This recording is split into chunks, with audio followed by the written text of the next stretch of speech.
喺我哋今日嘅影片開始之前，我想講少少一啲自己嘅感受，就係關於幾日前啦喺大埔發生嘅火災啊。咁作為香港人嘅我呢，係非常之心痛。咁因為我自己唔係住喺香港，所以呢冇辦法係去到現場嗰度落地幫手啦。咁所以呢，我都捐咗一少少嘅心意去紅十字會嗰度作出一啲緊急嘅援助。喺度我都想講咧，因為我哋平時呢個 channel 係成日講錢啊、投資啊、經濟咁樣，但係我想話咧，喺人生裏面最重要嘅仍然係人同埋生命，仲有我哋香港人嘅守望相助嘅精神咧，更加係無價。喺度我向所有受災嘅家庭致以最深切嘅慰問。希望大家都保重。Passive income. Passive income. Passive income. Passive income. Passive income. Passive income. Passive income. Passive income. Passive income. 網上係充斥住各種被動收入嘅資訊啊、教學啊、秘笈等等，但係老實講，大部分都係指錯晒方向。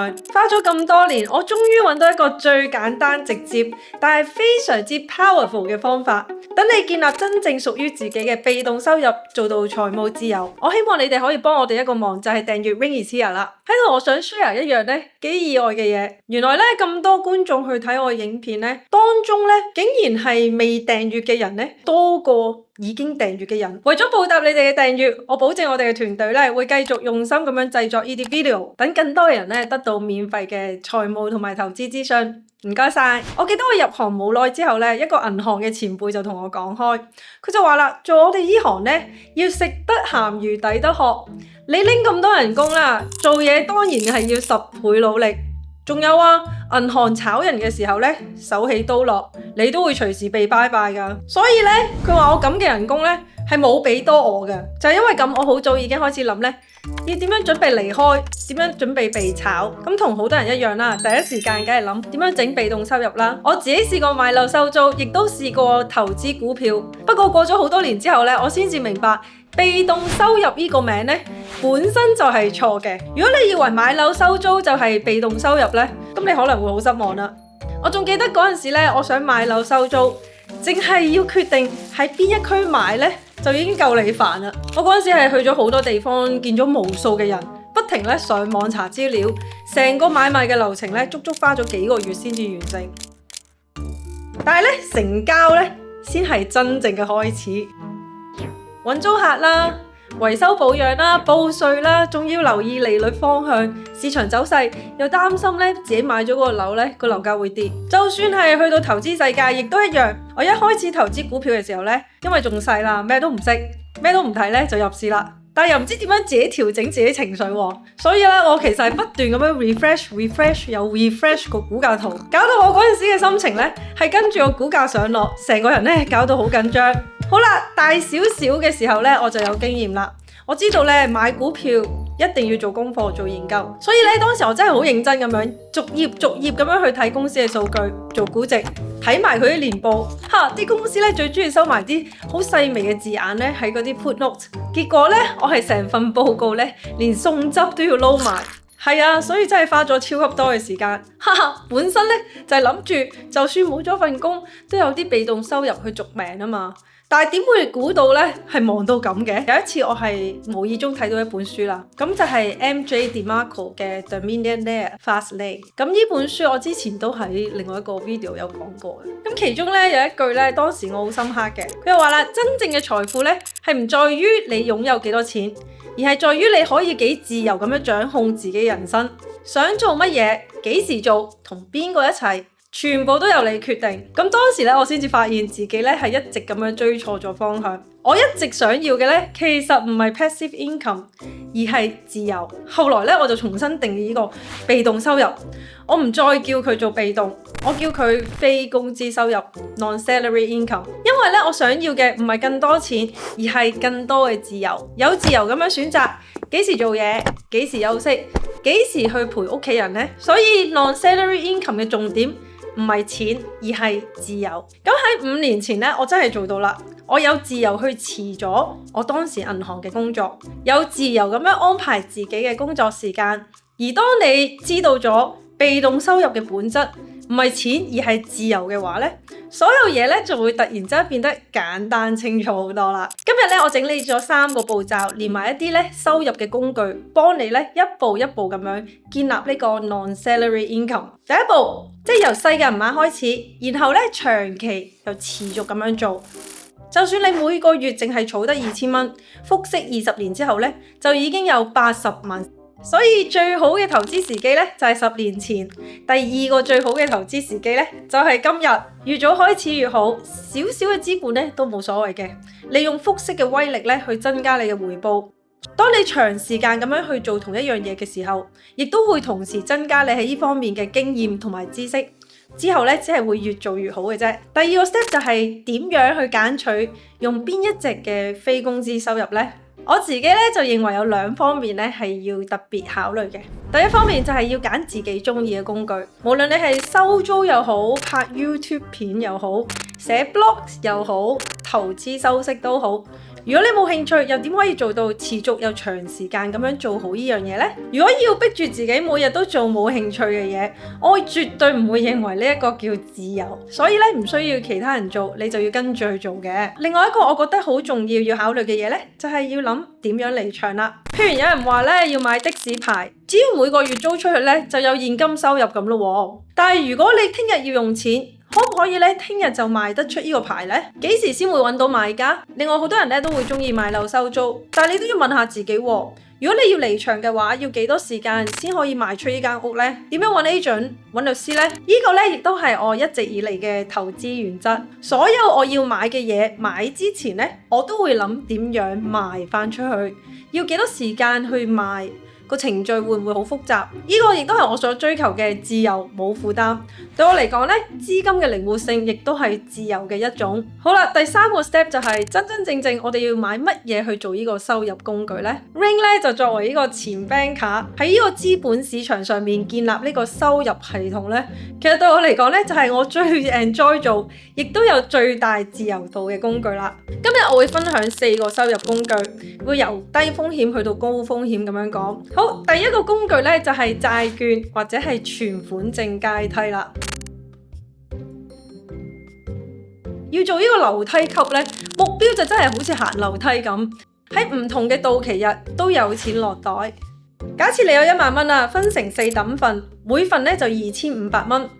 你將第一份嘅資金購買3個月限期嘅存款證，即係 CD 或者債券。假設3個月嘅存款證嘅利率咧係2%。第二份嘅資金咧就用嚟買6個月限期嘅 CD， 利率咧係2.05%。第三份嘅資金咧攞嚟買9個月限期嘅 CD， 利率咧假設係2.06%。第四份嘅資金咧攞嚟買1年期嘅 CD， 利率咧就係2.8%。喺第一份存款證到期之後，即係3個月之後咧，你將第一份嘅資金拎出嚟，再買一份咧1年期嘅存款證，如此類推，9個月之後你就開始建造成呢個存款證嘅階梯啦 ，CD laddering。呢個時候雖然你手上咧都係1年限期嘅存款證，但係咧你每3個月咧就有機會拎翻你嘅本金。比較下呢2個情況啊。如果未建立存款證階梯咧，每年嘅平均年利率咧就係2.2275%。假設你買入1萬蚊，1年嘅利息回報咧就係222蚊啦。而利用階梯呢個例子裏面，你會喺9個月之後咧成功建立階梯。利率就係2.8%，存入1萬蚊就會得到280蚊啦。而呢個 laddering 咧都係靈活而且易改嘅。譬如依家咧市場預期喺幾個月裏面，美國咧會減息2次，然後咧就停止減息，所以長期嘅利率咧仍然會偏高。既然我哋已經知道利率方向，投資者咧可以微調佢嘅策略，用嚟提升翻回報同埋咧資金嘅自由度。我哋可以將呢個階梯改成做啞鈴式嘅策略。因為你預期幾個月之後一減息，啲利息就冇咁好喎，你就放棄9個月嘅 CD， 將呢啲資金咧買入1年期嘅 CD， 所以咧喺6個月嘅時候就已經提早做好呢個 laddering 啦。足足做咗3個月就已經可以鎖定2.8% 嘅回報。呢個策略咧，容許你每幾個月就再評估市場嘅利率方向，然後咧再做投資。所以我可以話呢個階梯咧，絕對係可以幫你增加你個資金嘅自由度，同時亦都可以 maximize 你嘅利息收入啦。好，第二個工具就係存款投資或者貨幣市場投資啦。新加坡嘅投資平台 Syfe 佢提供一系列嘅自由度高嘅收息工具，譬如呢個定息寶啊，佢係類似定期存款嘅方式，再通過 Syfe 佢哋利用自己作為機構投資者嘅身份，投資於香港一啲銀行嘅港元或者係美元嘅定期存款，所以咧佢哋嘅利率一般都係比較高嘅。定息寶都可以做到類似 CD laddering 嘅效果，佢哋有1個月、3個月、6個月可以選擇。所以你可以自己整呢個階梯，喺唔同嘅時間都可以拎返錢啦。如果你預計好快就要用一嚿錢，佢嘅靈活寶咧就幫到手啦。你可以任何時間咧拎返自己投資嘅錢，啱晒啲想短期停泊資金，又唔想俾人 lock 住啲錢嘅人，投資喺呢個貨幣市場基金，每日計息，冇最低嘅投資金額，美元嘅利率咧高達4.3%。港元咧就高達2.6%。嗱，你哋都見到我喺度做緊嘅嘢啦，係全部咧都係 focus 喺呢個資金嘅自由度。喺佢哋嘅 app 上面咧，可以選取自動續期、本利再投資，花少啲時間去望住佢哋，多咗時間留俾自己做其他嘢，更加有效率。平台上面仲有股票或者債券基金等唔同嘅選擇，方便翻一啲唔同風險胃口嘅投資者，一站式咁樣管理晒自己嘅投資組合。Syfe 依家咧俾緊一個獨家優惠咧，去威爾斯人嘅觀眾，詳情咧可以睇翻資訊欄連結啦。好啦，去到第3個工具就係我最中意嘅另外一個工具，就係全自動咁樣投資喺呢個股票市場。利用呢個 dollar cost averaging 平均成本法咧，去買入頂級公司嘅股票。DCA 咧即係一個喺固定嘅週期裏面買入固定金額嘅股票 ETF， 而且係定期咁樣做。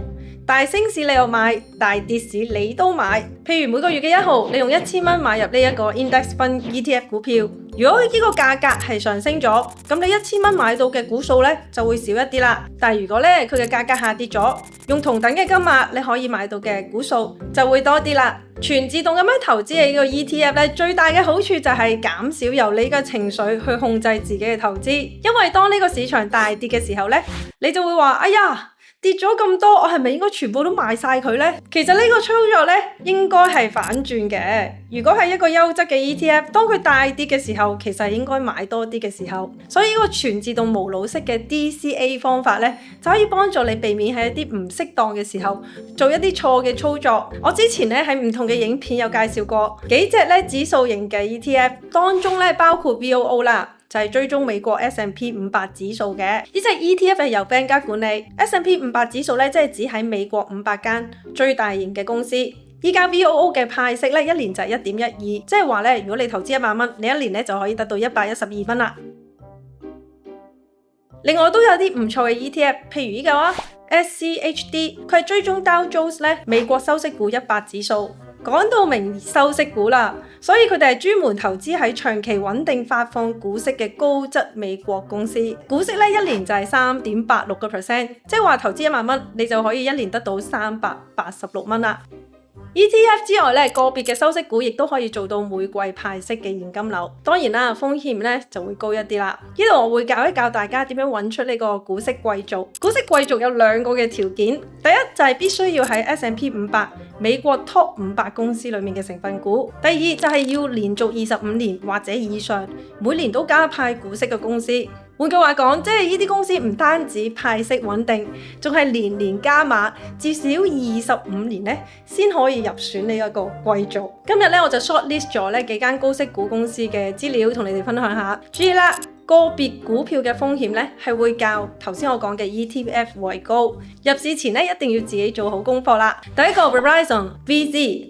股息咧佢年利率係7.1%，投資1萬蚊，一年就有711蚊啦。呢一個咧係叫做一家非常之穩定派息嘅電信公司，係一個咧已經成熟咗嘅公司，所以咧佢嘅業務增長咧就唔會太高，但係勝在咧佢哋嘅現金流夠穩定，屬於典型嘅高息股貴族。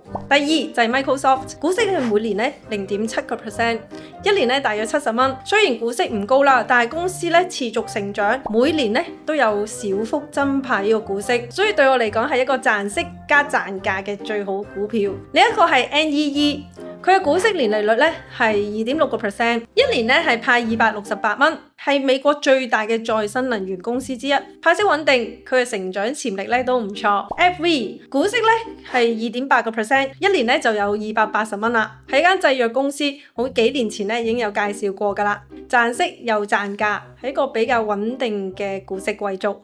咁當然啦，仲有其他幾間咧大家熟悉嘅公司咧，亦都係好好嘅收息股嘅貴族嚟㗎。當中嘅 Verizon 同埋 Microsoft 咧，佢哋分別係增派利息19年同埋20年嘅啫，未算係25年嘅貴族，但係仍然相當吸引。當然啦，美股市場裡面又點可以唔提另一個最好嘅現金流收息股呢？佢哋就係房地產投資信託 REIT。REIT 可以將投資者嘅資金咧集中起嚟去買同埋經營一啲產生租金收入嘅房地產，譬如商場啊、辦公室啊、apartment 或者倉庫等等。好處就係投資者就算用一個好小額嘅資金都可以接觸到呢個房地產市場，而且根據法規，美國嘅 REIT 咧係要發放至少90% 嘅利潤，以股息嘅形式咧每季或者每月咧派放俾佢哋嘅股東。咁當然啦，房地產市場咧係好受利率政策甚至係政治因素影響，所以佢哋風險咧亦都較普通嘅公司股票為高，所以回報咧亦都會更高。第一隻要講係 O， 主要佢係投資喺呢個穩定出租嘅零售、工業、商業地產，月派息。另外就係 SPG， 今年 S&P 咧將佢哋嘅信用評級升到去 A， 亦都係美國最大嘅購物中心同埋 Outlet 嘅營運商。所以咧可以叫做一個結合消費同埋房地產，同時兩個市場嘅穩健型嘅 REIT。但係要留意啦 ，O 同埋 SPG 咧都係對呢個消費市場同埋利率政策咧較為敏感嘅，所以經濟同埋利率數據咧都會足以影響到佢哋嘅股價表現。下一隻咧就係 DRL 啦，呢一隻係全球最大嘅 data center 嘅資料中心 REIT 之一，幫啲公司咧提供數據儲存啦同埋雲端伺服器嘅空間，同時亦都 support 緊呢個 AI 時代裏面最重要嘅基礎設施。咁無論係雲端計算啦、AI 同埋 5G 嘅需求咧，都係有利 DRL 數據中心佢嘅租金收入嘅。所以我會話呢隻 REIT 咧係一個長期增長型嘅科技基建投資。好，下一隻咧就係 Welltower 啦。佢係美國最大嘅醫療同埋長者住宅 REIT 之一，佢哋主要投資喺養老院、醫療中心等等。人口老化同埋對醫療設施嘅需求增加，亦都穩定咗 Welltower 咧佢哋收租嘅現金流啦。呢度咧就係呢幾隻 REIT 嘅息率，同埋咧投資1萬蚊，每年可以得到嘅股息有幾多呢？但係咧依家宏觀經濟就係頭先都講咗啦。未來幾個月有機會減息，但係咧長期利率咧仍然會有機會咧不斷上升嘅話，有一啲 REIT 咧我就覺得咧唔可以買啦。要避開嘅包括 M-REIT 啦、Mortgage REIT， 呢啲係高度依賴槓桿同埋短期回購融資嘅 REIT， 例如一隻 ARR 咧就要避開啦。另外亦都要避開純 office 嘅 REIT， 商業樓宇已經進入呢個結構性嘅高空置率，同埋咧佢哋嘅租務需求咧亦都轉弱。好似一隻CUZ 咧，我就會避開啦。好啦，去到最後一個嘅收入工具喺度咧，我想介紹一本書俾你哋。呢本書咧就叫做 Let Them， 就係 Mel Robbins 嘅。對我嚟講，投資喺書上面同埋佢嘅知識咧，係一個咧必賺嘅投資工具。我記得咧，我啱啱嚟到韓國嘅時候咧，我識咗一個媽咪，咁佢係韓國人嚟嘅 local 嚟嘅。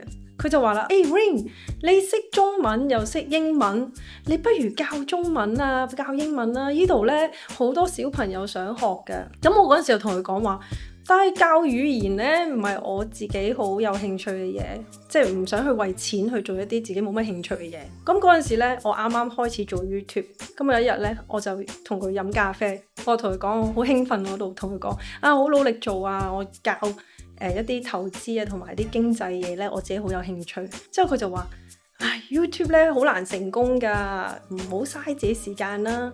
嗱，你依家咧去教中文啊，你即刻咧可以收幾百蚊一個鐘，即係 convert 翻你個漢環去講完俾我睇啦。咁我就話唔啦，我雖然依家冇錢賺唔緊要啦，我中意啊嘛。咁我中意我先至有繼續有興趣做。我諗相信咧，好多人咧都會話，即係經歷過呢啲咁嘅唔同嘅時間，會有一啲人潑冷水啊，對你嘅 idea 或者你想做嘅嘢。因為佢用緊佢嘅角度，佢用緊佢所擁有嘅經驗或者知識去話俾你聽，呢樣嘢唔 work 㗎，或者總之佢哋就係唔認同你。咁好多人咧都會花時間話，即係想去說服佢呢個人啦。咁其實我嗰陣時冇諗過話特別要說服佢，但係咧我有嘗試去同佢解釋點解我唔想做。咁冇耐之後咧，我都睇咗一本書，就係呢本啦。Let them 呢本書嘅核心咧，其實得幾個字嘅啫，就係 Let them 同埋 Let me。佢就話啦，如果佢哋唔認同你嘅觀點，咪由佢咯。點解要去改變人呢？你將你想去改變人同人爭辯嘅能量啊，留翻俾自己。Let me 去 do something， 即係話咧，你可以做嘅咧，就係唔緊要啊，由佢哋啦。呢個係我嘅路嚟㗎嘛，我可以做嘅就係繼續前行，繼續做自己覺得啱嘅嘢。因為你根本控制唔到其他人，你可以控制咧，係唯有控制喺你能力範圍同埋你自己嘅嘢。所以咧，對我嚟講，呢個 Let them theory 教嘅心態咧，其實就係精神上面嘅被動收入。當你唔再俾其他人嘅情緒意見，或者佢哋嘅行為去綁架你嘅心情嘅時候呢，其實你每日慳翻唔少呢啲精神嘅現金流，而呢啲精神現金流呢，係冇一間 ETF 或者任何一間公司嘅股票呢係俾到你。對我嚟講啊，被動收入呢唔係叫你唔工作，而等你係有多啲嘅時間去多啲諗自己，去改善自己，做自己做到嘅嘢，有更多時間學嘢啦，去創造啦，去活得更加開心。最後我都想提提大家 Syfe 依家俾 Rain is Here 嘅觀眾嘅獨家現金回贈優惠咧，會喺12月尾結束。有興趣咧，記得睇翻下面嘅連結啦。好，今日咧我就講到呢度啦。如果你中意段片咧，記得 like、share 同埋訂閱啦。下次再見，拜拜。